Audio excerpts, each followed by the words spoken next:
pada nomor ini, nomor 56 tahun 2022. Kemudian yang perlu Bapak Ibu pahami juga, kita semua pahami, adalah keputusan Menteri Pendidikan Kebudayaan Ristek nomor 5 tahun 2022 tentang standar kompetensi lulusan, ya. Jadi ada regulasi yang baru terkait SKL. Jadi SKL sekarang bukan lagi SKL yang lama, tapi SKL yang baru, yaitu nomor 5 tahun 2022.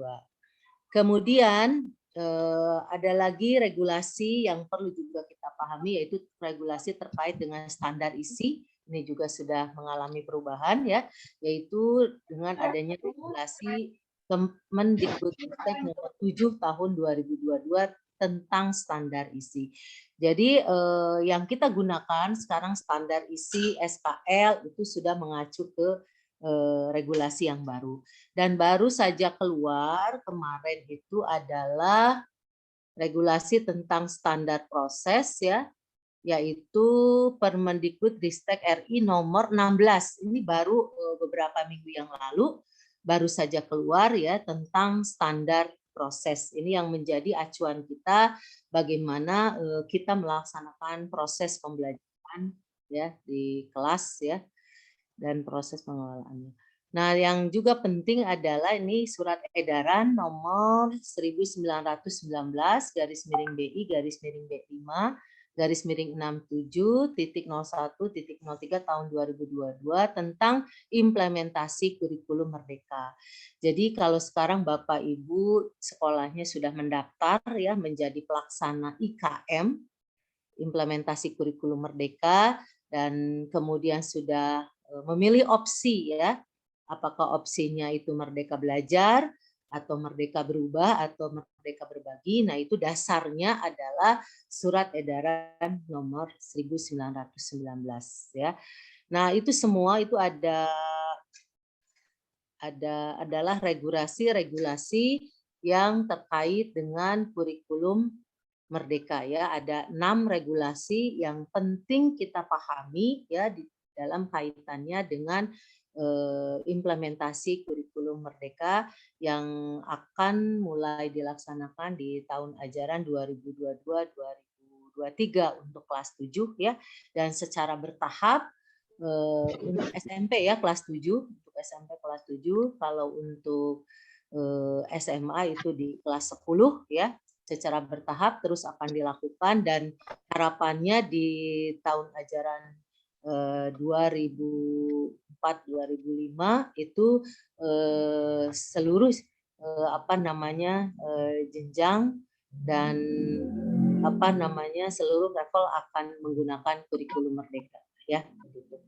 Nah, terkait dengan kurikulum Merdeka ada pertimbangan-pertimbangan yang dijadikan dasar oleh pemerintah, sehingga kemudian kenapa pemerintah ini mengambil suatu kebijakan, ya, mengambil suatu perubahan kurikulum dari kurikulum 2013 menjadi kurikulum Merdeka, ya. Dan latar belakangnya itu adalah terkait dengan situasi kondisi, ya, situasi kondisi pembelajaran di Indonesia yang dilihat berdasarkan data-data bahwa ternyata di Indonesia ini mengalami sebuah krisis pembelajaran yang langsung sudah lama, gitu, ya.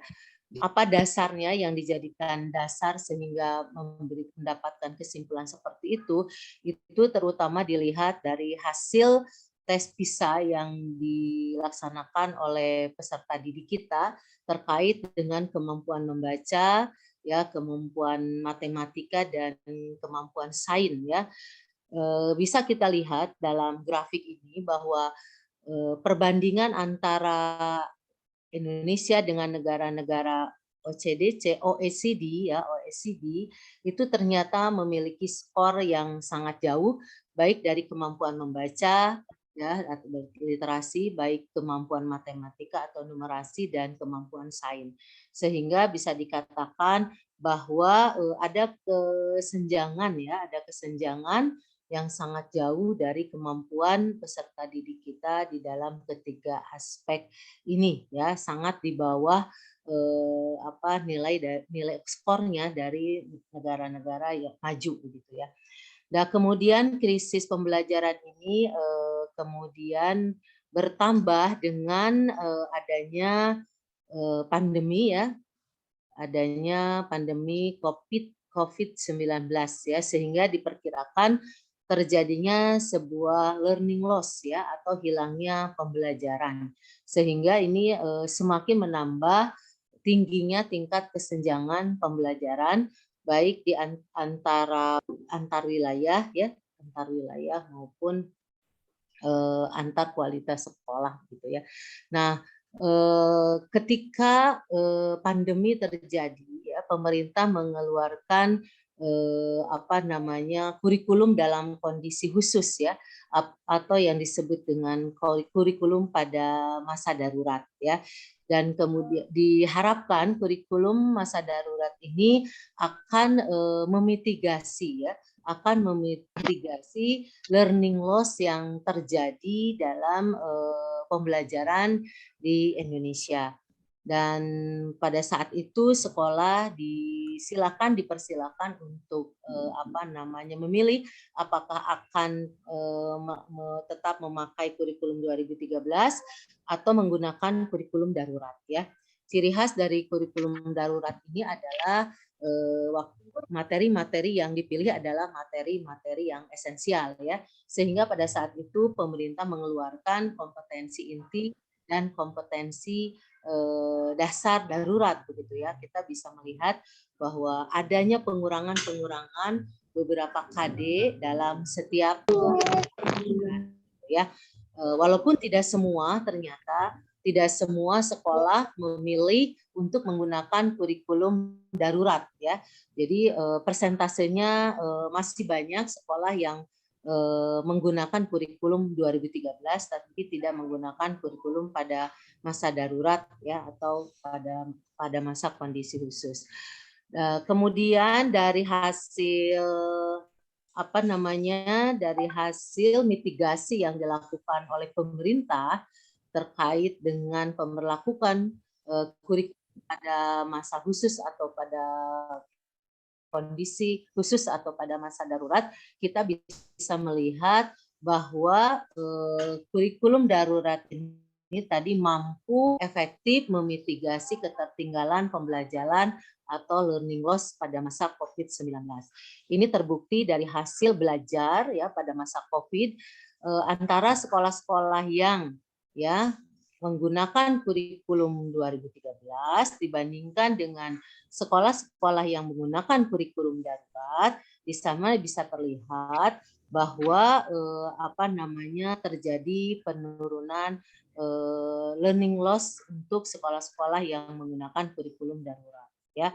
Bisa kita bandingkan kalau sekolah yang menggunakan kurikulum 2013 learning loss-nya 5 bulan, kalau pada sekolah yang menggunakan kurikulum darurat itu learning loss-nya hanya 1 bulan. Nah, dari hal inilah maka kemudian ya pemerintah juga merancang sebuah perubahan ya, sebuah perubahan kurikulum ya, perubahan kurikulum yang mengarah kepada perubahan yang lebih baik begitu ya. Bagaimana arah perubahannya? Kita melihat bahwa pada masa mitigasi COVID-19 di sana struktur kurikulum dirancang lebih fleksibel dan fokus materi lebih kepada materi yang esensial. Makanya arah perubahan kurikulum pada kurikulum Merdeka ini juga bahwa struktur kurikulum itu lebih fleksibel ya. Jam pelajaran ditargetkan dipenuhi dalam 1 tahun dan fokus pada materi-materi yang esensial ya. Kemudian capaian pembelajaran diatur per fase ya, bukan per tahun. Kemudian arah perubahan juga diarahkan untuk memberikan keleluasaan bagi guru dalam menggunakan berbagai perangkat ajar sesuai dengan kebutuhan dan karakteristik peserta didik, dan kemudian adanya aplikasi ya yang disiapkan oleh pemerintah sebagai bahan referensi bagi guru ya, sebagai bahan untuk belajar mandiri bagi guru dan sebagai bahan untuk berbagi praktek-praktek baik bagi guru ya, yaitu dengan adanya platform Merdeka Mengajar, ya. Gitu. Kemudian arah-arah perubahan dari kurikulum yang dirancang oleh pemerintah, sehingga pemerintah kemudian melaunching kurikulum yang dinamakan sebagai kurikulum Merdeka, ya. Nah, ini pilihan 1, pilihan 2, pilihan 3 ini adalah pilihan kurikulum ketika masa pemulihan pembelajaran, ya. Pilihan 1 adalah bahwa sekolah menggunakan kurikulum 2013 secara penuh. Yang kedua, ya, sekolah menggunakan kurikulum darurat, yaitu kurikulum 2013 yang disederhanakan, dan pilihan ketiga adalah menggunakan kurikulum Merdeka. Nah, untuk yang pilihan 3, kurikulum Merdeka, di sini ada 2. Yang pertama, sekolah yang menggunakan kurikulum Merdeka dalam bentuk program, ya, yang dikeluarkan oleh pemerintah, yaitu dengan adanya program sekolah penggerak, ya, sekolah penggerak. Tentu sekolah-sekolah penggerak ini adalah sekolah-sekolah yang terpilih, ya, yang terpilih oleh pemerintah untuk menjadi sekolah penggerak. Tapi kemudian pilihannya ada juga sekolah-sekolah yang menggunakan kurikulum Merdeka ini secara mandiri. Nah, inilah yang kita kenal sebagai sekolah IKM, ya, sekolah yang mengimplementasikan kurikulum Merdeka secara mandiri. Jadi ada di pilihan 3. Jadi yang menjadi pelaksana kurikulum Merdeka itu ada yang sekolah penggerak, ya, sekolah penggerak, kemudian ada lagi yang mengimplementasikan kurikulum ini secara mandiri, ya, yaitu sekolah-sekolah yang sudah mendaftar menjadi pelaksana IKM, ya, yang sebagai pelaksana implementasi kurikulum Merdeka, yang kemudian pilihannya ada tiga opsi, yaitu Merdeka Belajar, kemudian Merdeka Berubah, dan Merdeka Berbagi, ya. Jadi Bapak Ibu sekolahnya yang kemarin mendaftar, silakan dilihat apakah opsinya itu Merdeka Belajar, apakah opsinya Merdeka Berubah, atau opsinya Merdeka Berbagi. Karena tentu ada rekomendasi-rekomendasi yang berbeda, ya, ada konsekuensi-konsekuensi yang berbeda di antara 3 opsi tersebut, ya. Itu sebagai sebuah kebijakan, ya, Bapak Ibu, kurikulum Merdeka ini dijadikan sebuah arah perubahan bagi pemerintah di dalam pendidikan di Indonesia, ya. Berikutnya terkait dengan filosofi dari kurikulum Merdeka ini, ya. Filosofi kurikulum Merdeka ini didasarkan pada filosofi dari tokoh pendidikan Indonesia, yaitu Ki Hajar Dewantara atau Suwardi Suryaningrat, ya. Ini barangkali bagi pendidik tokoh yang sudah tidak asing lagi bagi kita, dan pada kurikulum Merdeka filosofi-filosofi dari Ki Hajar Dewantara itu diambil sebagai dasar, ya, yang mendasari dari pelaksanaan pembelajaran dalam kurikulum Merdeka. Barangkali Bapak Ibu sudah tidak asing lagi dengan 3 prinsip dasar dari Ki Hajar Dewantara, ya, Bapak Ibu, ya. Bu Dewi barangkali ini sudah tidak asing, ya, Bu Dewi, ya, yang namanya Ingarso Sungtulodo, ya, Ing Madio Mangunkarso, dan Tuturi Handayani. Bahkan yang ketiga ini dijadikan sebagai semboyan di pendidikan di Indonesia, ya, Tuturi Handayani. Nah, ini 3 hal yang sudah barangkali kita tahu bahwa seorang guru harus di depan menjadi teladan, ya, kemudian di tengah mampu membangkitkan, memotivasi, ya, dan yang Tuturi Handayani di belakang harus mampu terus mendorong siswa-siswanya untuk terus belajar meningkatkan kompetensinya, begitu, ya. Kemudian ada lagi prinsip-prinsip dari Ki Hajar Dewantara yang lain yang kemudian dijadikan sebagai dasar filosofi di dalam kurikulum Merdeka, ya. Yang pertama adalah bahwa pendidikan, ya, bahwa pembelajaran menurut Ki Hajar Dewantara ini adalah berfungsi untuk menuntun tumbuh kembangnya kekuatan kodrat yang ada pada peserta didik ya. Jadi pendidikan ini ya harus memiliki harus mampu menuntun untuk tumbuh kembangnya kekuatan kodrat yang ada pada peserta didik agar peserta didik ini mampu memperbaiki lakunya ya, mampu memperbaiki perilakunya agar bisa mencapai keselamatan dan kebahagiaan. Di sini kita bisa melihat bahwa setiap peserta didik menurut Ki Hajar Dewantara itu memiliki kodratnya masing-masing. Ada yang disebut dengan kodrat alam ya. Kemudian ada juga yang disebut dengan kodrat zaman. Jadi setiap peserta didik memiliki kodrat dan memiliki kodrat zaman dan kodrat alamnya yang berbeda pada masing-masing setiap peserta didik. Kemudian yang kedua, bahwa setiap peserta didik itu memiliki karakter masing-masing. Sehingga di dalam proses pembelajarannya juga mereka memiliki cara ya masing-masing di dalam belajar ya. Dan mereka memiliki hak yang sama untuk tumbuh dan berkembang menjadi anak yang cerdas atas kemauannya sendiri. Nah, inilah dasar dari adanya pembelajaran yang diferensiasi ya. Sehingga kita guru harus mampu memfasilitasi setiap peserta didik yang memiliki kebutuhan, yang memiliki karakter, yang memiliki gaya belajar yang berbeda-beda. Kemudian dasar pendidikan dari Ki Hajar Dewantara yang lain adalah terkait dengan adanya budi pekerti. Apa itu? Budi itu artinya pikiran, perasaan, dan kemauan. Pekerti itu adalah tenaga. Budi pekerti itu sifatnya adalah jiwa manusia. Jadi budi pekerti itu adalah bersatunya gerak, pikiran, perasaan, dan kehendak yang akhirnya menimbulkan tenaga. Jadi pendidikan juga adalah untuk membentuk budi pekerti.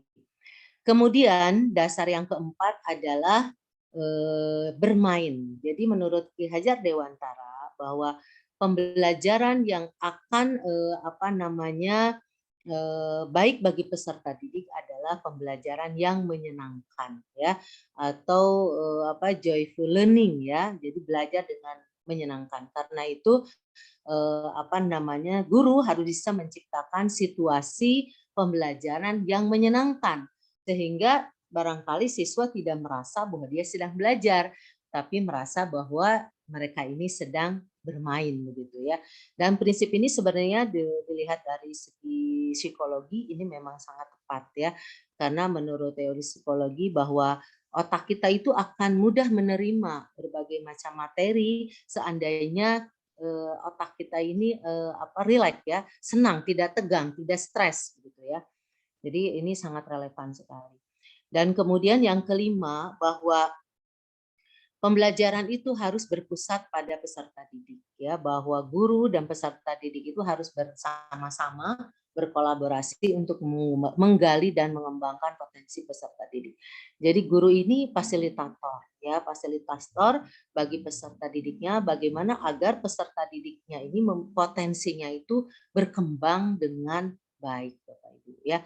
Ini adalah dasar dari filosofi Ki Hajar Dewantara yang kemudian dipakai sebagai filosofi dari kurikulum Merdeka ya. Itu Bapak Ibu. Apa keunggulan dari kurikulum Merdeka? Yang pertama, bahwa kurikulum Merdeka ini lebih sederhana dan lebih mendalam ya. Lebih sederhana dan lebih mendalam ya. Jadi materi itu hanya dipilih adalah materi-materi yang esensial ya, yang esensial, tetapi kemudian dibahas secara lebih mendalam, secara lebih bermakna dan tidak terburu-buru dan menyenangkan ya. Itu keunggulan dari segi konten ya. Jadi tidak berbasis konten ya, tapi kontennya itu dipilih kebebasan dari Bapak Ibu untuk memilih materi-materi yang esensial, tapi tentunya tidak melenceng dari capaian pembelajaran yang sudah ditentukan oleh pemerintah, gitu ya. Berikutnya adalah, maaf ini kembali ke awal. Keunggulan berikutnya adalah bahwa kurikulum Merdeka ini sesuai dengan namanya, lebih merdeka. Merdeka buat siapa? Yang pertama, merdeka buat peserta didik, ya, buat peserta didik, terutama ini kalau di tingkat SMA adanya perubahan, ya, tidak ada lagi program peminatan di SMA, tapi peserta didik memilih mata pelajaran sesuai minat, bakat dan aspirasinya di kelas 11, gitu ya. Bagi guru apakah lebih merdeka? Ya, guru mengajar sesuai dengan tahapan capaian dan perkembangan peserta didik. Guru juga lebih merdeka di dalam memilih strategi-strategi pembelajaran yang tentu disesuaikan dengan kemampuan peserta didik, ya. Kita diberikan kebebasan untuk mengkaji, mengembangkan berbagai macam strategi pembelajaran yang memang cocok dengan peserta didik kita, begitu ya. Kemudian lebih merdeka buat siapa? Juga buat sekolah, ya, karena sekolah memiliki wewenang untuk mengembangkan sendiri, ya, untuk mengelola kurikulum dan pembelajaran yang sesuai dengan karakteristik satuan pendidikan dan peserta didik. Di dalam kurikulum merdeka, ya, terutama untuk sekolah-sekolah penggerak yang sekarang atau sekarang sekolah-sekolah yang memiliki opsi merdeka berbagi, ini mereka akan menyusun kurikulum operasional sekolah atau KOS, atau di dalam standar proses yang terbaru namanya kurikulum satuan pendidikan, ya. Jadi sekolah diberikan keleluasaan untuk mengembangkan sebuah kurikulum sekolah, ya, sebuah kurikulum sekolah yang sesuai dengan karakteristik satuan pendidikan dan peserta didik. Sekolah yang mungkin ada di pedesaan, ya, dengan sekolah yang ada di perkotaan di daerah industri, tentu akan memiliki kebutuhan karakter peserta didik yang berbeda, sehingga kemudian dirasa akan menyusun, ya, kurikulum satuan pendidikan yang khas sesuai dengan daerahnya masing-masing, sesuai dengan kebutuhannya masing-masing, ya. Tentu ada rambu-rambu yang harus tetap dijadikan panduan, ya. Jadi sekolah lebih merdeka, guru lebih merdeka, ya, peserta didik juga lebih merdeka, begitu. Apalagi keunggulan yang lain dari kurikulum merdeka ini, yaitu kurikulum merdeka ini adalah dianggap lebih relevan, ya, lebih relevan dan interaktif, ya. Kenapa lebih relevan? Karena materi-materi yang diusung adalah materi-materi yang esensial, ya, yang kemudian relevan juga dengan kondisi lingkungan, ya, kondisi kekinian, maka tentu kurikulum merdeka ini diharapkan akan lebih relevan dengan peserta didik karena membahas isu-isu yang aktual yang ada di sekitar lingkungan sekolahnya, ya. Terutama ini kaitannya dengan proyek penguatan profil pelajar Pancasila, ya, karena proyek-proyek itu diharapkan adalah proyek-proyek yang relevan dengan lingkungan sekitar, yang relevan dengan isu-isu aktual yang ada di lingkungan peserta didik, ya. Oke, Bapak Ibu, itu terkait dengan keunggulan-keunggulan dari kurikulum merdeka, ya. Tadi lebih fleksibel, ya, lebih merdeka, kemudian lebih relevan dan interaktif, ya. Interaktif kenapa? Karena memang di dalam kurikulum merdeka ini strategi yang lebih dikedepankan adalah berbasis proyek, ya. Selain penerapan kurikulum, tadi sudah dikatakan bahwa ketika kurikulum merdeka ini di-launching, pemerintah juga meluncing sebuah aplikasi untuk mendukung, untuk mensupport, ya, guru-guru, ya, sekolah di dalam melaksanakan kurikulum mereka, di dalam mempelajari kurikulum mereka, yaitu dalam bentuk keluarnya platform Merdeka Mengajar. Tentang hal ini nanti barangkali akan dibahas oleh narasumber lain, ya, tentang platform Merdeka Mengajar, dan saya yakin bahwa Bapak Ibu semua sudah pernah mengakses PMM ini. Sudah belum Bapak Ibu? Sudah belum? Sudah mengusung, sudah mengakses platform? Sudah ya, pasti ya, dan sudah berusaha atau bahkan ada yang sudah ikut melaksanakan pelatihan mandiri.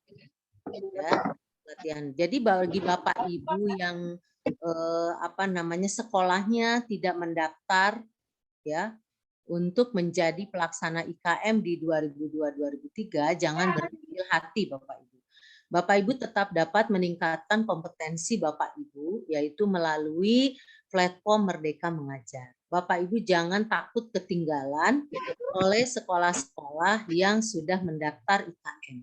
Ya, Bapak Ibu juga tetap dapat meningkatkan kompetensi pemahaman tentang kurikulum Merdeka, yaitu dengan mengikuti pelatihan mandiri yang ada di dalam platform Merdeka. Syaratnya hanya satu, yaitu Bapak Ibu harus memiliki akun belajar ID. Ya, nanti secara detail tentang platform Merdeka Mengajar akan dibahas oleh narasumber yang lain ya Bapak Ibu. Yang penting barangkali yang akan saya jelaskan secara umum ya, hal-hal yang umum ya yang terkait dengan kurikulum Merdeka, karena kalau secara khusus nanti akan disampaikan oleh narasumber yang lain. Kalau saya hanya yang umum-umum saja. Yang pertama adalah terkait dengan struktur kurikulum SMP. Kurikulum SMP ini ada pada fase D ya, fase D. Kalau fase A itu kelas 1, kelas 2 sekolah dasar, fase B itu kelas 3 dan kelas 4, fase C kelas 5 dan kelas 6, dan fase D itu adalah kelas 7, kelas 8, dan kelas 9. Jadi SMP itu hanya ada satu fase, yaitu fase D. Ya. Nanti capaian pembelajaran ini per fase. Ya. Nah, kita lihat dalam struktur kurikulum, khususnya kurikulum SMP, ada dua kegiatan utama. Yang pertama adalah kegiatan intrakurikuler. Kegiatan intrakurikuler itu adalah kegiatan pembelajaran di kelas ya, baik secara daring maupun luring ya. Sekarang kita sudah masuk ke tatap muka ya.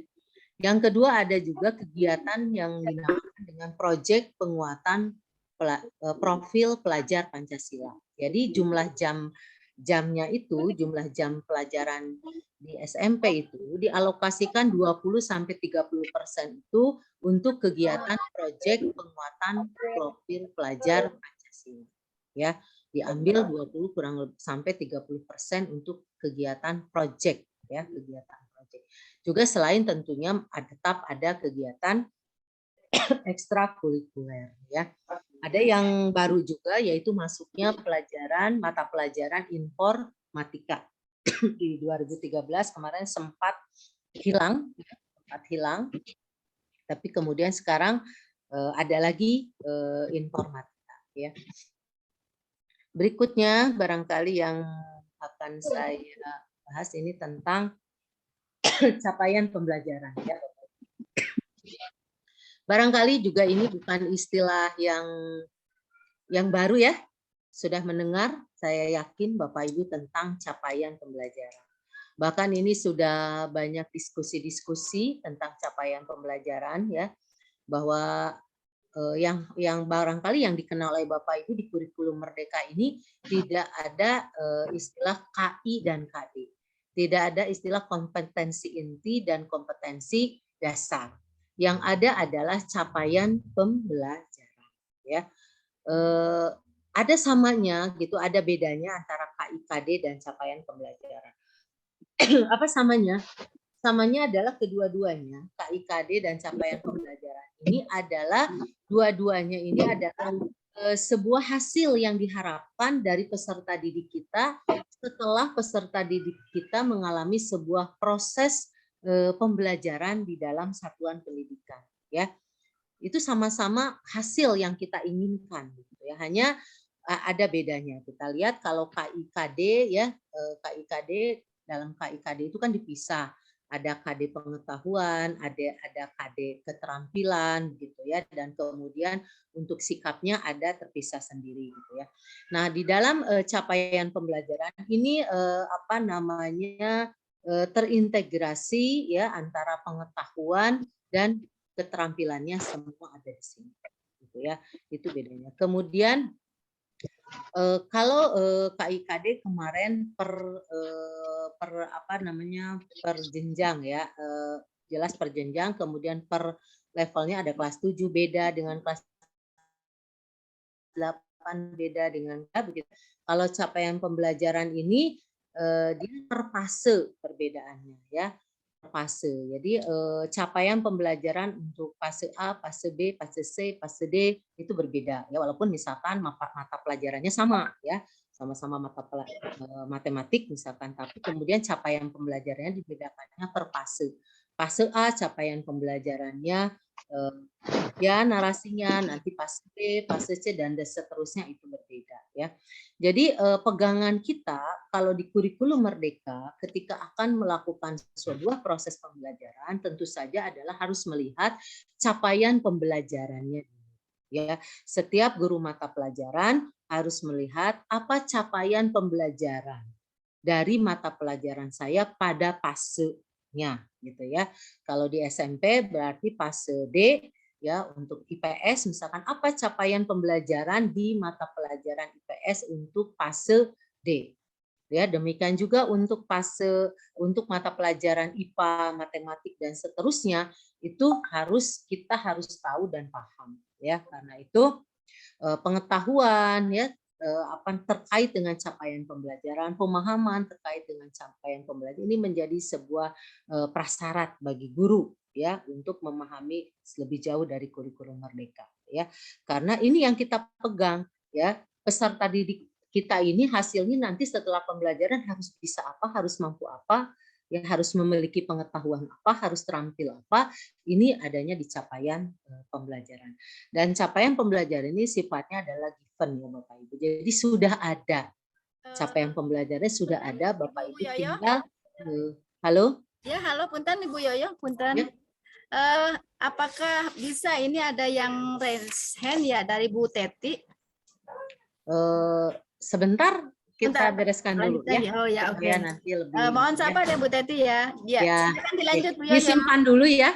Disimpan apa namanya di apa namanya dicatat dulu, diingat-ingat dulu ya. Oke. Baik, kita lanjutkan. Kita lanjutkan ya terkait dengan capaian pembelajaran. Jadi ini sifatnya ada ya, sudah diberikan oleh pemerintah dan bahkan sudah ada revisi. Jadi Bapak Ibu capaian pembelajaran ini sudah ada versi revisinya sekarang ya. Walaupun saya pun tidak melihat secara detail gitu ya setiap mapel revisinya di mana begitu ya. Tapi ini sudah ada revisinya. Jadi kalau Bapak Ibu mau downloadnya cari yang apa namanya yang revisi begitu ya. Dan ini merupakan PR besar kalau menurut saya bagi kita ya, karena menjabarkan capaian pembelajaran itu sepertinya tidak sederhana ya. Sepertinya tidak sederhana dan ini menjadi barangkali MGMP nih ya Bu Dewi. Nanti barangkali harus ada sesi khusus tentang bagaimana menganalisis capaian pembelajaran sehingga kita nanti bisa menyusun menjadi sebuah tujuan pembelajaran dan alur tujuan. Ya, baik Bu Yoyo, saya catat nanti buat ini butuh sekali selain nanti pelatihan-pelatihan yang lain ya, karena ini adalah apa kemampuan yang harus setiap guru miliki ya, memahami capaian pembelajaran, menganalisisnya menurunkannya menjadi alur tujuan pembelajaran ya. Bapak Ibu, kalau Bapak Ibu membuka capaian pembelajaran itu halamannya banyak sekali karena memuat seluruh mata pelajaran dan seluruh fase ya, dan seluruh jenjang di situ ada ya, karena itu nanti 1000 lebih halaman Bapak Ibu. Jadi Bapak Ibu nanti harus pandai memilih mana nih, karena kalau baca semua juga repot ya Bu Dewi ya, harus memilih mana apa namanya capaian pembelajaran untuk mata pelajaran yang kita ampuh dan sesuai fasenya dengan fase peserta didik yang kita hadapi ya. Tentu yang di SD akan berbeda, guru kelas di kelas 1 dan 2 dengan guru di kelas 3 dan 4 ya, walaupun misalkan mengajarnya matematika misalkan ya, tapi tentu capaian pembelajarannya akan sangat berbeda begitu ya. Tadi karakter dari capaian pembelajaran itu bahwa capaian pembelajaran ini memang adalah mendefinisikan hasil yang harus dicapai oleh siswa pada akhir program pembelajaran ya, pada akhir fase ya. Dan kemudian di sini dari capaian pembelajaran ini ya, kita bisa melihat desain kurikulum, strategi belajar ya, dan kesempatan belajar yang akan dilakukan oleh guru untuk menjamin tercapainya capaian pembelajaran. Jadi kalau kayak kompas kali ya, capaian pembelajaran ini kompasnya kalian nih yang harus kita tuju gitu ya. Kemudian demikian juga dengan proses penilaiannya ya. Proses penilaian yang dilakukan itu harus sesuai dengan capaian pembelajaran ya. Kemudian ini secara umum saja terkait dengan prinsip pembelajaran pada kurikulum Merdeka, sesuai dengan filosofi dari kurikulum Merdeka bahwa pembelajaran itu harus sesuai dengan tingkat kemampuan peserta didik, harus sesuai dengan karakter peserta didik, maka tentu pembelajaran yang dilakukan juga adalah pembelajaran yang mempertimbangkan tahap-tahap perkembangan dan tingkat pencapaian peserta didik. Kemudian juga bahwa pembelajaran yang kita lakukan ini harus bisa membangun kapasitas ya untuk menjadi pembelajar sepanjang hayat. Jadi pembelajaran yang kita lakukan harus bisa menciptakan peserta didik yang haus ilmu, yang senantiasa berusaha mencari tahu ya. Begitu. Kemudian proses pembelajaran yang kita lakukan itu harus mendukung kompetensi, pengembangan kompetensi dan peserta didik secara holistik. Ya, artinya pembelajaran yang kita lakukan itu juga harus mengasah kemampuan kognitif, kemampuan psikomotor dan juga sikap ya yang harus kita fasilitasi sehingga profil pelajar Pancasila yang diharapkan yang menjadi tujuan dari kurikulum Merdeka ini berhasil diwujudkan. Kemudian prinsip pembelajaran adalah pembelajaran yang relevan. Tadi sudah dikatakan bahwa pembelajaran yang kita lakukan itu adalah harus sesuai dengan kondisi aktual ya, kondisi kekinian, kondisi yang sesuai dengan lingkungan peserta didik. Kemudian bahwa pembelajaran yang berorientasi pada masa depan yang berkelanjutan. Bahwa pembelajaran yang kita lakukan itu harus mendukung bahwa ke arah kehidupan berkelanjutan. Karena itu terutama di dalam proyek-proyek penguatan pelajar Pancasila gitu ada tema ya kehidupan berkelanjutan. Ini tujuannya ke sana ya Bapak Ibu. Kemudian secara umum terkait dengan asesmen ya. Jadi perencanaan, pelaksanaan dan penilaian itu 3 hal pokok yang menjadi alur dari seluruh dari proses kegiatan kita ya, asesmen atau penilaian ya. Bahwa prinsipnya yang pertama bahwa penilaian ini adalah bagian terpadu dari proses pembelajaran. Jadi bukan bagian terpisah. Karena itu nanti assessment yang diharapkan dilakukan di dalam kurikulum Merdeka itu porsi yang terbesar itu adalah pada assessment as learning ya, yaitu pembelajaran penilaian sebagai sebuah pembelajaran.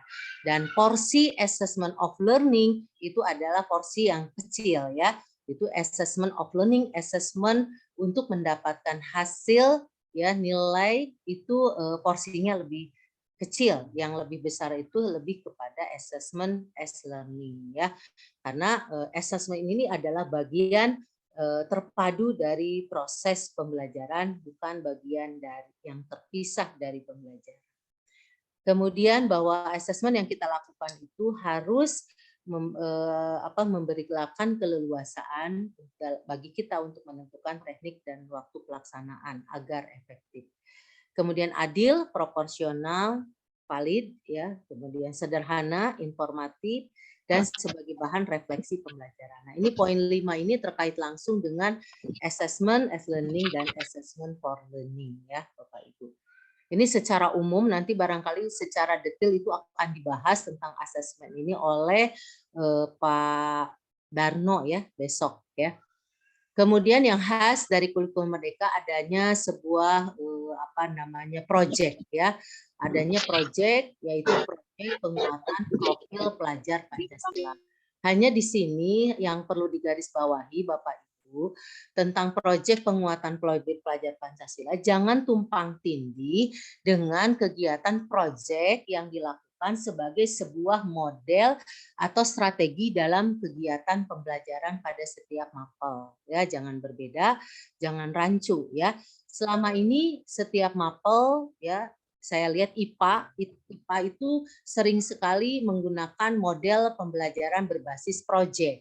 Ya, itu adalah proyek terkait dengan strategi atau model yang kita gunakan di dalam proses pembelajaran. Ya. Nah, ini bukan Bapak Ibu. Proyek penguatan profil Pancasila ini adalah kegiatan kokurikuler ya yang dilakukan oleh sekolah, bukan dilakukan oleh guru setiap mata pelajaran, tapi dilakukan di sekolah lintas disiplin ilmu dan tentu nanti bisa berkaitan dengan beberapa mata pelajaran pada KD pada tiap mata pelajaran atau berkaitan dengan capaian pembelajaran pada tiap mata pelajaran atau bisa saja sama sekali tidak terkait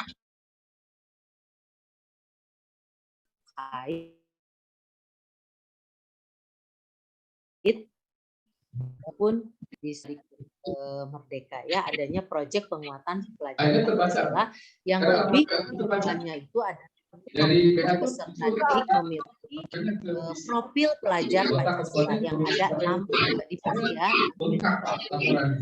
Dan ini tidak pada kita berharap setelah kemudian tema di provinsi proyek yang bisa kapan ini bisa diselesaikan? Untuk SMP itu ada 7 tema, mulai dari gaya hidup berkelanjutan, kearifan lokal, bineka tunggal ika, bangunlah jiwa raganya, suara demokrasi, rekayasa dan kewirausahaan. Ya. Tema-tema ini bisa dipilih ya nanti yang mana yang akan diambil yang sesuai dengan kebutuhan sekolah. Kemudian terkait perangkat-perangkat ajar yang dapat dimanfaatkan untuk kurikulum Merdeka, barangkali juga ini sudah digunakan sebagian di kurikulum 2013. Yang pertama ada buku teks pelajaran, yang kedua ada modul ajar, kemudian ada modul proyek penguatan profil pelajar Pancasila, kemudian ada kurikulum operasionalnya, kemudian berbagai macam video-video yang bisa kita gunakan. Dan ini semua Bapak Ibu ada di dalam platform Merdeka Mengajar ya, sudah disiapkan oleh pemerintah. Bagi yang memilih opsi Merdeka Belajar dan Merdeka Berubah, nanti ada rekomendasi-rekomendasi untuk mempelajari ini semua ya. Oke, Bapak Ibu, ini yang kemarin Bapak Ibu sudah pilih ya, pilihan di dalam implementasi kurikulum Merdeka. Apakah Merdeka Belajar, apakah Merdeka Berubah, atau Merdeka Berbagi ya. Itu barangkali Bu Dewi yang dapat saya sampaikan. Pasti ada pertanyaan-pertanyaan yang muncul barangkali ya. Karena tidak mungkin secara detail saya jelaskan semua ya Bapak Ibu. Baik, Bu Dewi, mangga silakan barangkali ada pertanyaan-pertanyaan yang akan diajukan oleh Bapak Ibu semua. Silakan.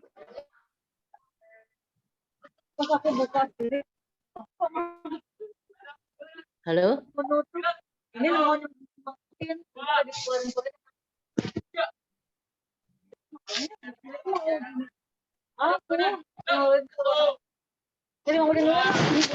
silakan Bapak Ibu, ada yang mau bertanya terkait dengan apa yang tadi sudah dipaparkan. Mangga Bu Dewi.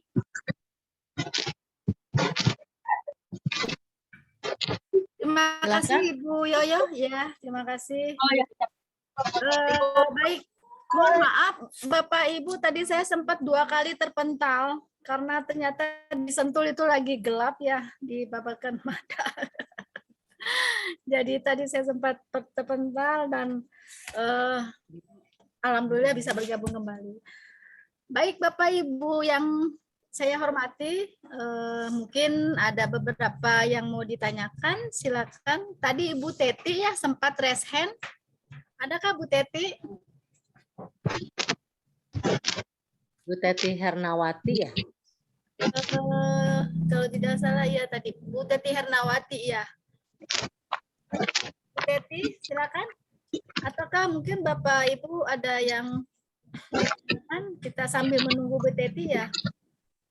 Di chat ada pertanyaan nggak Bu? Di chat itu tidak ada Bu. Oh belum ada ya? Ya belum ada. Alhamdulillah kita udah masuk partisipan 47 orang. Silakan Bapak Ibu, mungkin kesempatan yang sangat baik ya pada webinar hari ini. Jika ada hal yang mau ditanyakan, tadi kurang paham, kurang jelas, atau ada sedikit mengganjal, nah silakan Bapak Ibu. Pak Rahman, gimana Pak Rahman?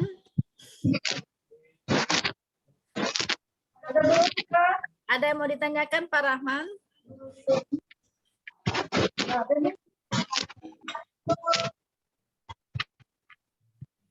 Pak Umaidi. Ya, apa kabar Pak Umaidi?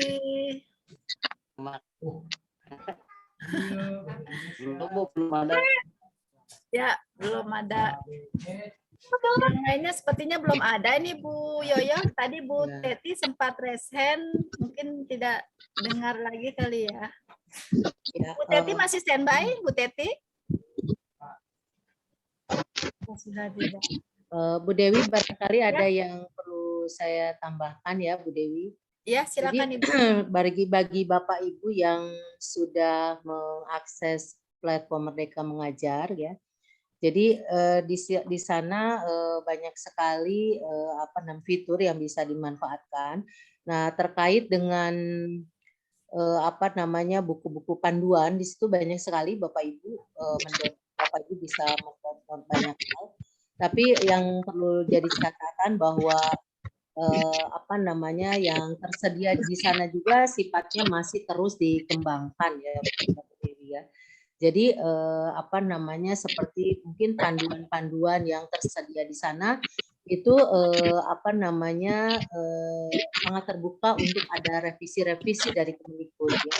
Bahkan katanya di bulan Mei ini ada banyak sekali revisi-revisi yang akan dikeluarkan ya terkait dengan buku panduan-panduan di dalam kurikulum Merdeka.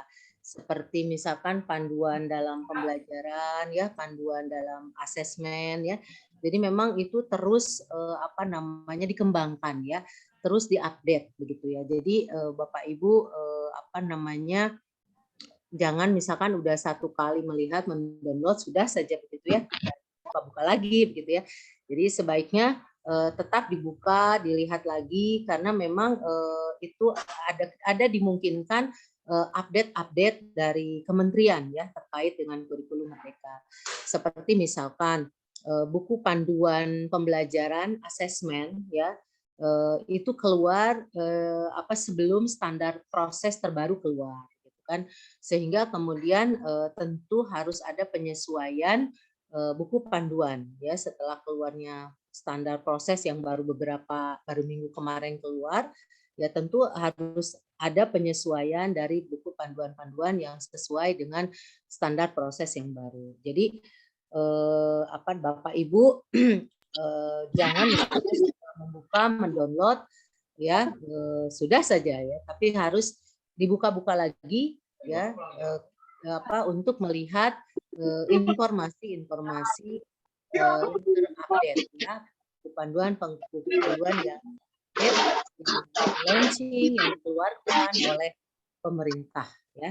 Itu Bu Dewi. yang ditambahkan barangkali dari saya. Mangga Bapak Ibu, Ya, ada yang silakan Bapak ditanyakan? Ibu. Mau ditanyakan? Terima kasih. Atau mungkin Bapak Ibu mau berbagi berbagi pengalaman ya. Mungkin Bapak Ibu ada yang sudah menjadi sekolah penggerak, barangkali pengalaman-pengalaman yang dirasakan ya oleh Bapak Ibu ketika mengimplementasikan kurikulum. Berbagi praktik ya, hal-hal yang mungkin Bapak Ibu ada yang sudah membuat proyek penguatan pelajar Pancasila, pengalaman. Silakan Bapak Ibu.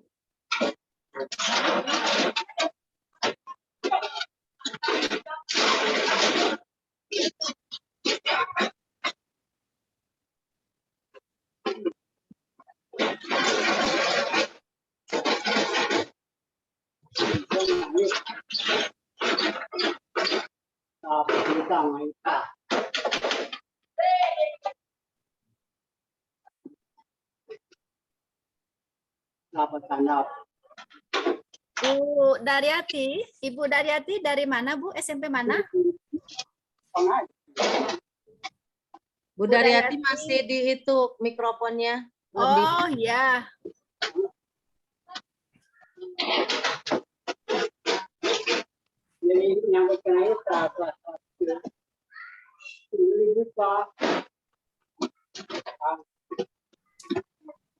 Bu Daryati mau bertanya, mikrofonnya belum dinyalakan dulu mikrofonnya. Mikrofonnya Bu.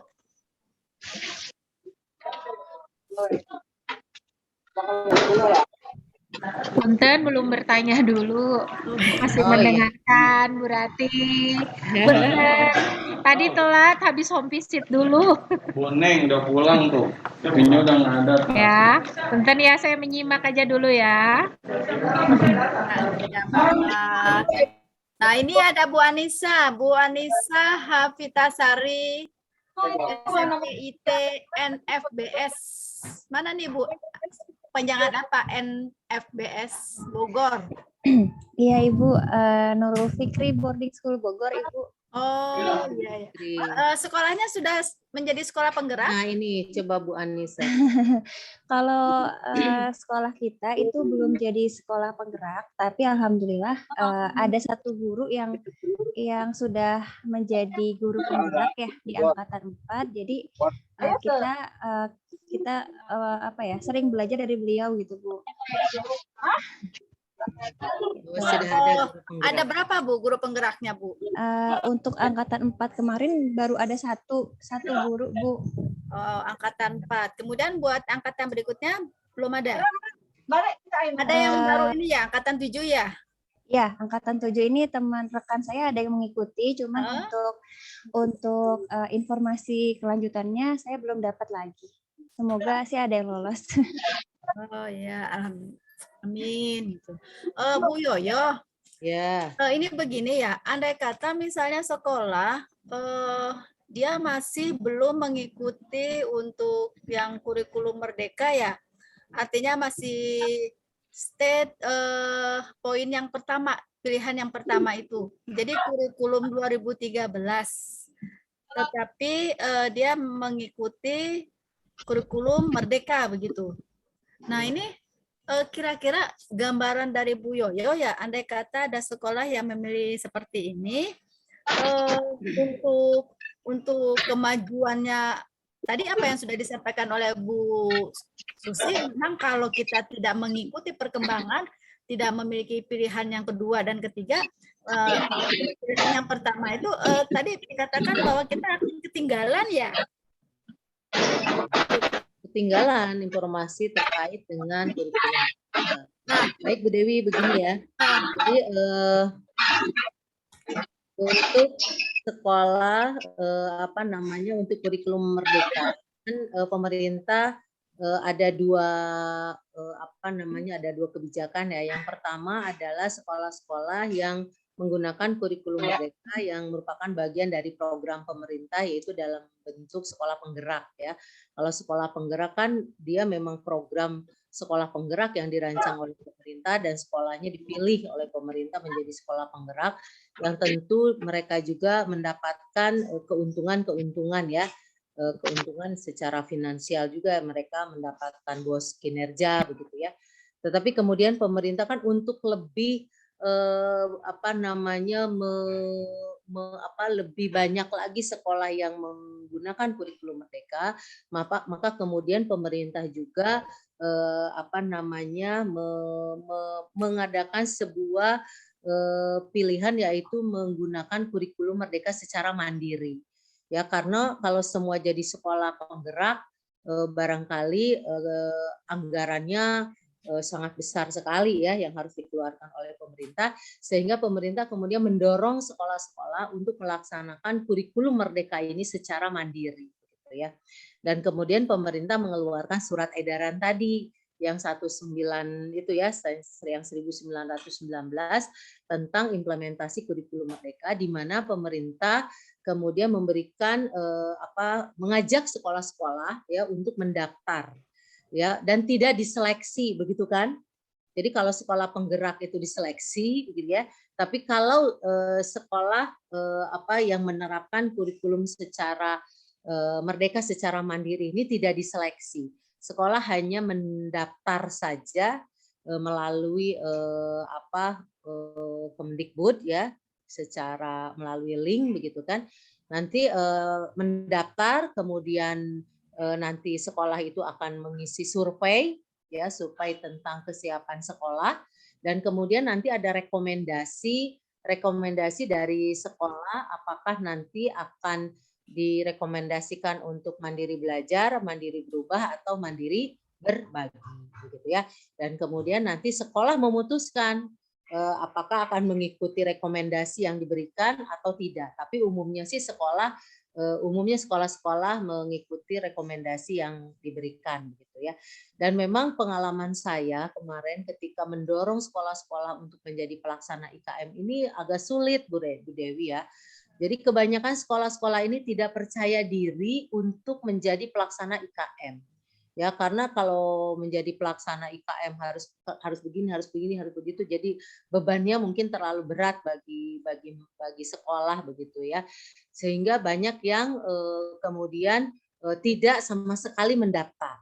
Ya, atau kalaupun mendaftar ya, dia rekomendasinya itu kemudian memutuskan untuk pada pilihan opsi 1 ya, opsi pertama yaitu mandiri belajar begitu ya.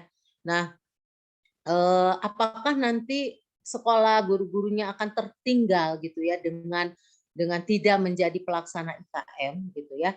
Dan sebenarnya tertinggal atau tidaknya itu tergantung kita ya, Bapak Ibu ya.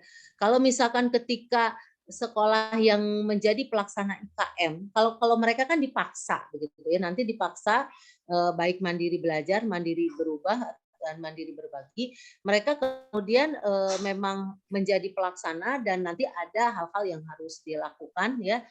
Kalau misalkan mandiri belajar, nanti guru-gurunya semua direkomendasikan untuk mempelajari berbagai macam hal, dan kemudian nanti mulai sedikit demi sedikit menggunakan hal-hal yang dilakukan di dalam kurikulum merdeka, apakah itu asesmennya, apakah itu pembelajarannya, apakah itu proyek penguatan pelajar Pancasilanya, apakah modulnya, nanti mengambil bagian-bagian dari kurikulum merdeka untuk digunakan ya, digunakan di dalam di sekolah mereka, walaupun mereka masih menggunakan kurikulum 2013, artinya mereka masih menggunakan KI dan KD. Kalau yang mandiri berubah kan sama sekali total, KI dan KD sudah tidak dipakai lagi, dia menggunakan kurikulum merdeka. Apalagi yang mandiri berbagi. Nah, artinya begini, masalah tertinggal atau tidak yang bersangkutan sekolah ataupun guru kembali kepada masing-masing ya. Kalau sekolah-sekolah yang menjadi pelaksana IKM, nanti kan itu dia akan belajar banyak, akan langsung menggunakan kurikulum merdeka, bahkan ada yang sudah membuat sendiri perangkat-perangkatnya yang mandiri berbagi begitu. Jadi dikondisikan begitu ya oleh pilihan tadi gitu ya. Bahkan mungkin walaupun yang mandiri belajar nanti ada mungkin dari pengawasnya memberikan sebuah arahan ya, sebuah petunjuk apa yang harus dilakukan dan harus dipenuhi begitu ya. Jadi yang mandiri belajar bukan berarti santai-santai saja, saya mah cuma belajar, artinya tidak ada kewajiban gitu ya. Tapi mungkin nanti ada kontrol ya, ada kontrol dari pengawasnya terkait dengan apakah betul sekolah ini melaksanakan mandiri belajar begitu ya. Gitu.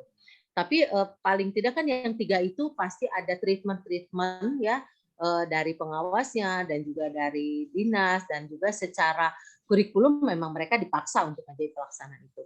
Nah, bagi yang tidak menjadi pelaksana, dan apakah akan tertinggal atau tidak itu tergantung kepada kita guru. Dan saya harap semua tadi yang saya katakan bahwa walaupun tidak menjadi pelaksana, setiap guru harus belajar ya, harus belajar secara mandiri karena sekarang ruang untuk itu ada. Ya, ruang untuk belajar mandiri tentang kurikulum Merdeka itu ada. Bapak Ibu silakan masuk ke platform Merdeka Mengajar, kemudian silakan untuk mengikuti pelatihan mandiri ya secara struktur dari mulai pemahaman awal, mulai dari refleksi diri ya pendidik sampai kemudian ke modul-modul karena banyak sekali modul-modul yang dapat dipelajari. Jadi kalau bahasa kata budaya akan tertinggal itu bagaimana dulu ya. Kalau memang kita tidak mau ya otomatis pasti tertinggal, apalagi kalau a priori terhadap perubahan ya pasti itu akan tertinggal. Dan saya pikir kita jangan bersikap seperti itu karena mau tidak mau ya di tahun 2004 ya 2005 kita akan semua menggunakan kurikulum Merdeka. Makanya sebenarnya kemarin daripada tidak mending menjadi pelaksana sebenarnya daripada tidak. Tapi ya kemarin memang mungkin sekolah juga belum mendapatkan pemahaman yang sangat jelas ya. Dan untuk swasta barangkali memang kan harus ada rekomendasi dari yayasan gitu ya. Jadi itu barangkali yang menjadi kendala bagi sekolah-sekolah untuk ikut serta menjadi pelaksana IKM. Begitu ya. Jadi sebenarnya tidak ada istilah tertinggal kalau mau belajar ya Bu ya. Ya. Ya, baik Bu Yoyo. Ayo silakan Bapak Ibu, masih ada waktu 20 menit lagi. Kita bersama, mumpung ada Ibu Yoyo, jika ada yang mau ditanyakan sok mangga. Tadi ada resen ya, tapi udah menghilang lagi. Apa tuh? Pak siapa tadi ya? Yang resen tadi ini.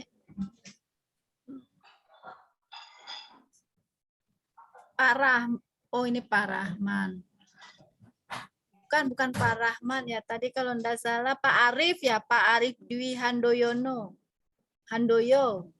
Pak Arif masih standby Pak Arif?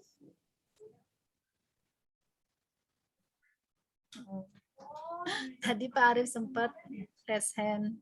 Ya silakan yang lain mungkin Bapak Ibu. Kita masih ada waktu. Bu Dewi nanti 8 menit lagi ya. Silakan Bapak Ibu, 8 menit lagi nih. Nanti Bu Dewi masukkan nih buat forum MGMP ya tentang kurikulum Merdeka ini kan harus terus kita viralkan ya. Ya. Harus terus kita sosialisasikan. Dan banyak hal yang bisa dijadikan bahan untuk pelatihan ya. Tadi selain capaian pembelajaran juga terkait dengan modul ajar ya, bagaimana menyusun modul ajar ya. Kemudian bagaimana terkait ini juga ya Bu Yoyo harus bisa pintar memanfaatkan platform ya kurikulum Merdeka yang sudah ada ya. Ya. Jadi atau misalkan nah, maaf nih ada Pak Radias resen. Bu Yoyo mau bertanya. Silakan Pak Radias. Dari Jambi ya, jauh nih para Dias. Oh, dari Jambi ya, benar. Ya Bu, maaf nggak di ini ya, kamera dimatikan ya. Baik, assalamualaikum warahmatullahi wabarakatuh. Waalaikumsalam. Izin bertanya, Ibu ini udah masuk ke struktur kurikulum belum ya? Struktur kurikulum tadi sudah selintas saja, tapi tidak secara mendalam para Dias. Ya, Karena memang di pelatihan tidak ada agenda struktur kurikulumnya. Gitu. Iya, cuman Ya. ini boleh izin bertanya yang menyimpang dikit ya, Ya. Bu ya. Kan di saya kebetulan ngajar di SMA nih. Jadi di struktur kurikulum itu kan di Merdeka di KM ini kan ada 2 fase ya, fase E dan fase F. Dimana kalau fase E ini kan dia untuk kelas 10 ya. Cuman di kelas 10 sekarang gue sama-sama kayak SMP, IPA dan PS, nggak di jurusan lagi yang saya dengar gitu. Cuman di sekolah kami belum masuk ke kurikulum IKM. Insya Allah semester ini katanya udah dapat untuk masuk ke kurikulum IKM karena kami masih mandiri berubah, belum belajar. Nah, yang saya tanyakan tuh, apakah nanti di kurikulum yang di fase kelas 10 antara pembelajaran IPA dan IPS itu, ini IPA aja dulu, IPA kan dia ada 6 jam ya di kurikulumnya, ada 6 jam. Apakah itu 6 jam satu guru atau dibagi-bagi per masing-masing mapel gitu ya, untuk guru IPA-nya atau IPS? Gitu Bu ya. Iya, oke. Jadi ini SMA ya. SMA itu Iya. fasenya fase E dan F ya.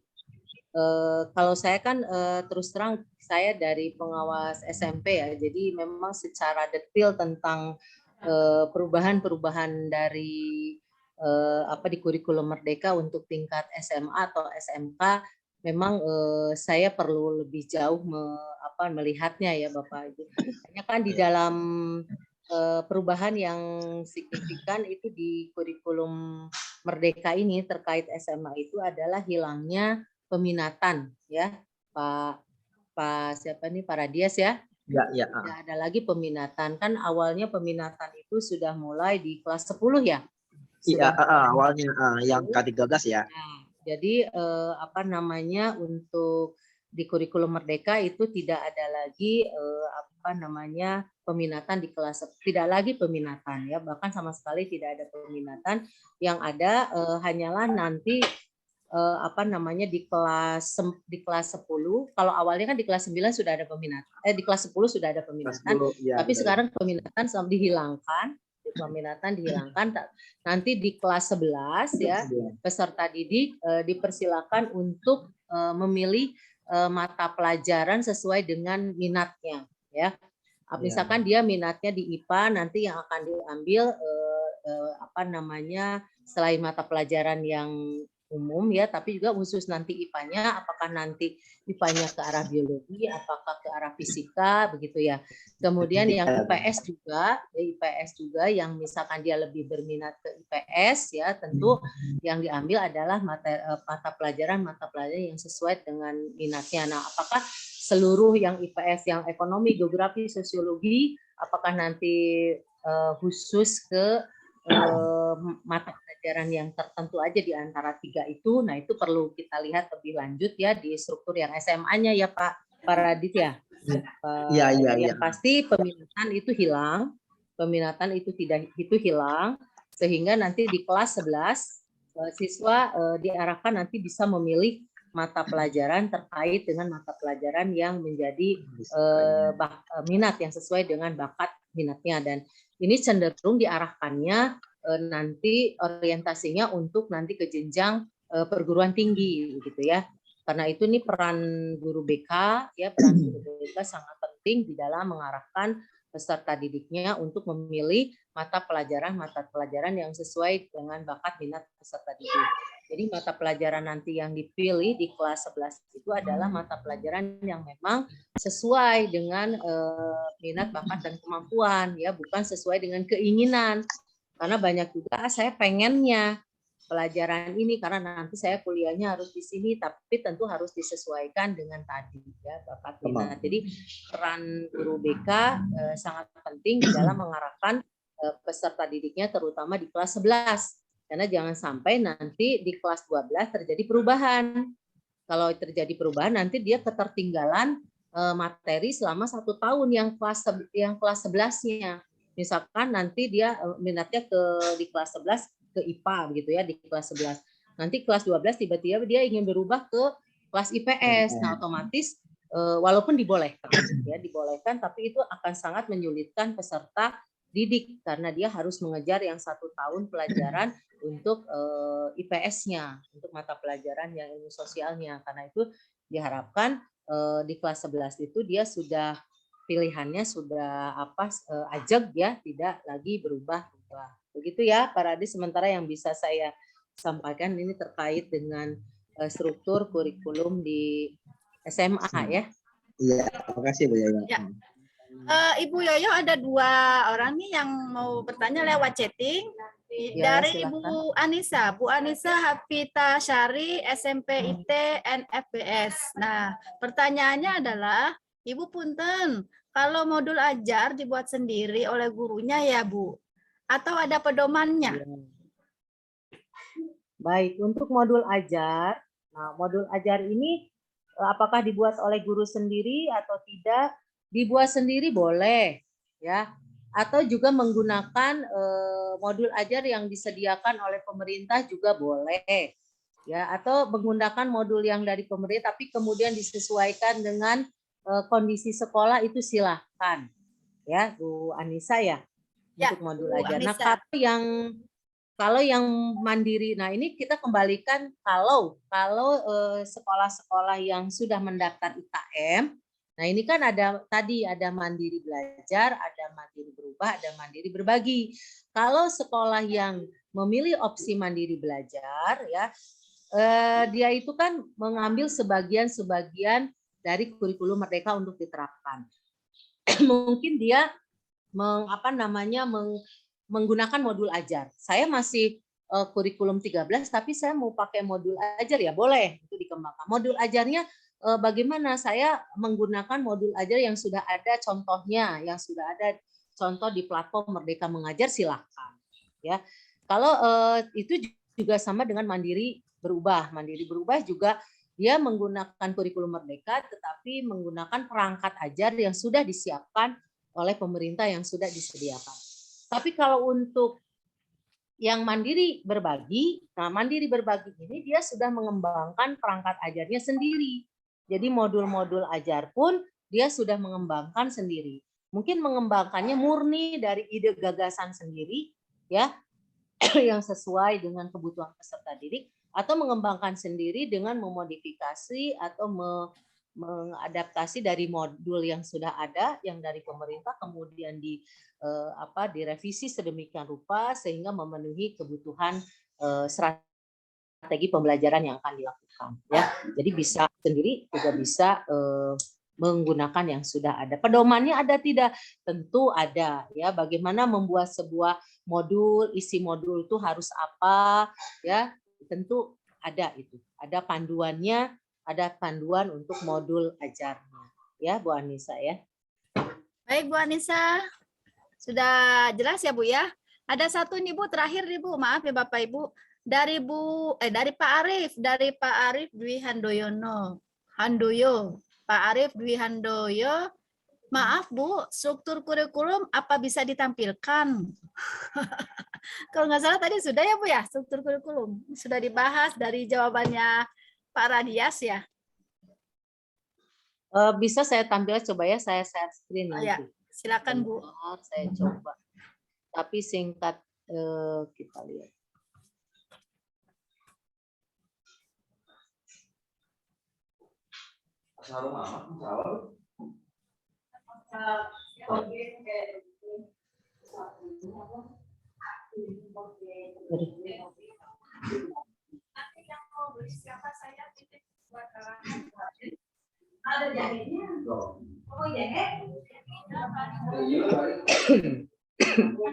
Yang beli ini saya.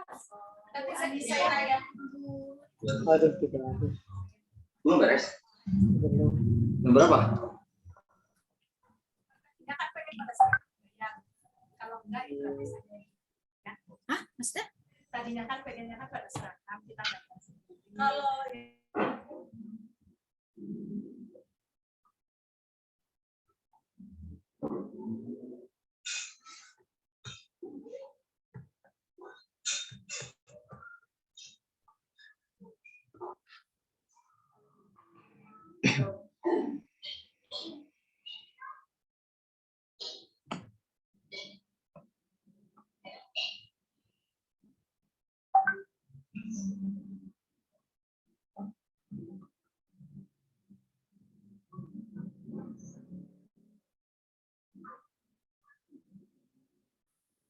Terlihat tidak, Bu?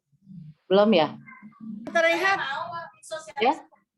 Belum terlihat Bu Yoyo. Screen-nya, ya. Bentar ya.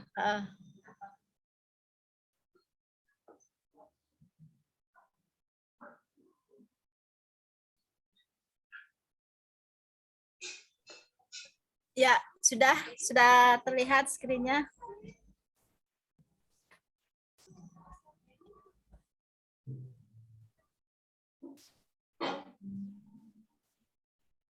Ini ya, siapa tadi, Pak Arif ya? Pak Arif.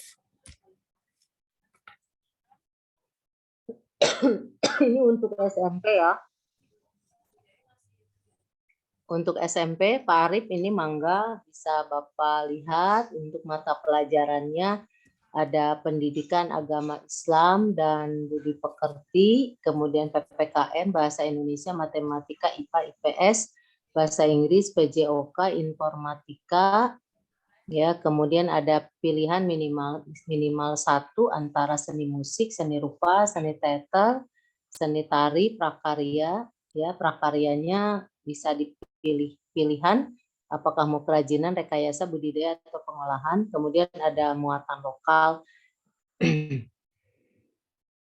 Nah, ini jumlah pembelajarannya, ya. Jadi kalau kita lihat jumlah jampelnya sama sih ya Bapak Ibu, seperti agama ini kan 108, ini 108. Tetapi di dalam pengaturan jamnya ini ada sekitar 33% digunakan jamnya ini untuk kegiatan proyek penguatan profil pelajar Pancasila. Sementara untuk kegiatan tatap muka di dalam kelas itu hanya 72 JP. Begitu. Itu ya. Jadi perbedaannya di situ saja. Padahal kalau dari total jam tidak ada perubahan, sama ya. Itu Pak Arif yang bertanya. Pak Arif, strukturnya sudah ditampilkan oleh Bu Yoyo. Halo Pak Arif. Ya, baik Bapak Ibu, kita masih ada waktu 5 menit. Silakan sebelum kita akhiri, saya minta Ibu Yoyo untuk closing. Silakan Ibu. Statement closing-nya. Baik, Bapak Ibu. Mudah-mudahan apa yang saya sampaikan pada hari ini bermanfaat ya, walaupun sedikit, dan yang saya harapkan justru yang saya sampaikan hari ini adalah memicu Bapak Ibu untuk terus menggali ya pemahaman Bapak Ibu, terus menggali informasi terkait dengan kurikulum Merdeka ya, karena mau tidak mau di 2024 kita semua akan menjadi ujung tombak dari pelaksanaan implementasi kurikulum 2019. Mari terus tingkatkan kapasitas diri kita, mari terus tingkatkan semangat kita untuk mengantarkan peserta didik kita ya sesuai dengan harapan dari tujuan pendidikan nasional ya Bapak Ibu ya, sesuai dengan profil yang diharapkan terbentuk, dan kita adalah ujung tombak semua. Karena itu jangan merasa lelah untuk terus belajar, belajar apapun ya terkait dengan kemudian maaf apabila dalam penyampaian ya saya ada kekurangan, kemudian ada kata-kata yang tidak berkenan di hati Bapak Ibu. Itu Bu Dewi ya. Makasih. Wassalamualaikum warahmatullahi wabarakatuh. Waalaikumsalam warahmatullahi wabarakatuh. Ada pesan, ada salam ini dari Pak Arif. Terima kasih banyak Bu Yoyo tadi atas pemaparannya yang tadi disampaikan. Kemudian ada juga dari chattingan para peserta bahwa minta di-share materinya Bu Yoyo. Oh iya, Hari ini, nanti iya, saya kirim ke panitia ya Bu ya. Ya, baik, terima kasih. Baik Bapak Ibu, sebelum saya akhiri kita berfoto bersama dulu ya. Tolong dibuka kameranya. Dibuka semuanya Bapak Ibu.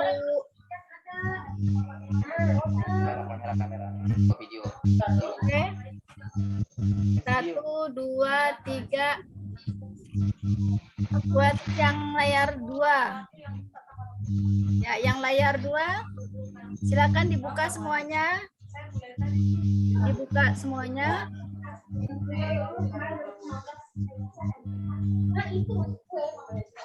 Ya, 1, 2, 3. Oke.